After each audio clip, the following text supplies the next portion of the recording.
今回はデュエマの新しいフォーマットであるデュエパーティーで、強そうな昔のカードを紹介します。デュエパーティーは多人数でカジュアルに、デュエルマスターズを楽しむコンセプトです。デュエパーティーではパートナーという要素が加わり、パートナーとはパートナーゾーンというゾーンに置かれ、自分のターンに一度そのクリーチャーのコストを支払うことで、パートナーゾーンから召喚でき、場を離れるときはそこに戻ります。その他の詳しいルールは公式のベータ版の推奨ルールをご参照ください。それでは紹介していきましょう。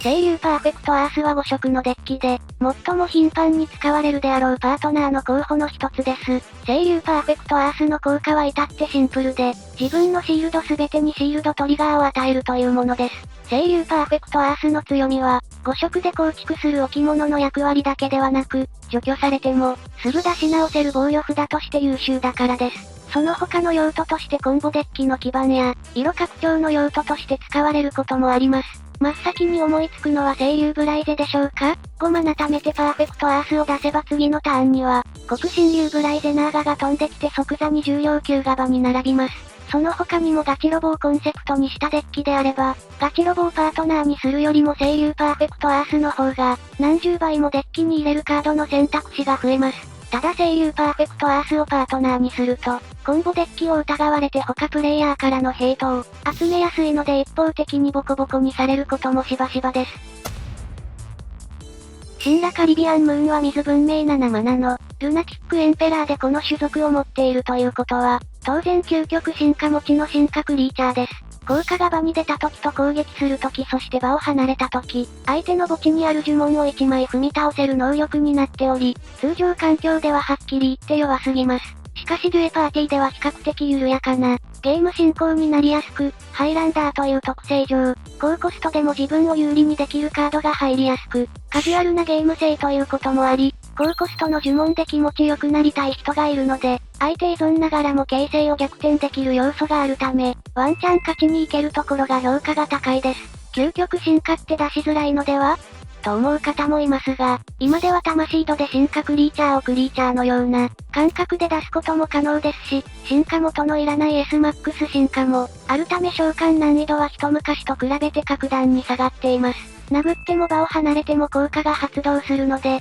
状況次第では除去したくないクリーチャーになれますし、場に残ればもう一回呪文を使われたり、究極進化持ちのクリーチャー、例えば超神羅ギャラクシーデスティニーなどで盤面をめちゃくちゃにできるので、相手の心理を撹乱できます。デュエルマスターズをやっている人ならこのカードを知らない人はおそらくいないでしょう。クリスタルメモリーは水のコスト4の呪文で、自分の山札を見てカードを1枚手札に加える効果を持っています。この時サーチしたカードは相手に見せなくていいので、自分の戦略がバレにくいのがかなり強いです。地味にシールドトリガーを持っているのも嬉しい点ですね。デュエパーティーは60枚のハイランダーデッキで遊ぶため、サーチ能力が非常に強力です。コンボパーツを引っ張ったり、連ドラのようなデッキの外れを引っこ抜く役割や、縦から踏んでも忍びやバラドビナシューラなどの受け札を持ってこれるので、潤滑油だけでなく受け札として起用できるのが器用でいいですね。通常環境では推奨の記憶ゼノシャークがいるので、基本的にはお役御免ですがハイランダーではゼノシャークと合わせて採用できるため水文明が入るデッキであれば、構築の視野に入れておきたいですね。アポカリプスデイは6コストのシールドトリガー呪文で、バトルゾーンにクリーチャーが6体以上あれば、それらを全て破壊するという、光文明にしては珍しい、破壊効果かつ全体除去を持っています。こちらはモード定番のカードですね。通常環境、つまり1対1ではクリーチャーが6体以上並ぶことがあまりありませんが、例えば3人であればそれぞれの場に、クリーチャーが2体あるだけで条件が容易に達成するため、速攻系のデッキ以外で光が入っていれば採用が検討できます。6コストで6体以上は必ず仕事をするので、手札から打っても、苦にならないところも強いポイントです。でも自分の盤面巻き込んだら意味ないじゃん、と思われる方もいると思いますが、デュエパーティーでは、パートナーという、いつでもどこでも使える実質手札があり、そして、パートナーが軸のデッキであればそこまで問題ありません。ただ、多人数でデュエマをすると、あなた、あの人の盤面なんとかできるでしょ。あとよろしく、みたいなことも起きうるので使うタイミングは結構シビアだったりします。パーロックの方もスコア7コストシールドトリガー。場にあるクリーチャーの数だけ1ドローできる。わかりやすいドロー効果を持っています。このカードには先ほどのアポカリプスデーと同様、バトルゾーン全てに干渉するため、ゲームの流れが、比較的緩やかかつ盤面にクリーチャーが並びやすい。デュエパーティーでは5枚も6枚もそれ以上もドローできることは、結構ザラだったりします。デュエパーティーはデッキ構築がハイランダーなため、パワーカードゲーには必ずしもならず、それよりもマナ、手札ゲーなことがほとんど、持ってたもん勝ちな傾向があるので、こうした大量ドローできる、役割のカードは大変重宝されます。また、ロストソウルやニコルボーラスなどで、手札がなくなった時のトップでめくって嬉しいカードでもあるので、水文明が入るデッキであれば採用候補に入れてみてもいいかもしれません。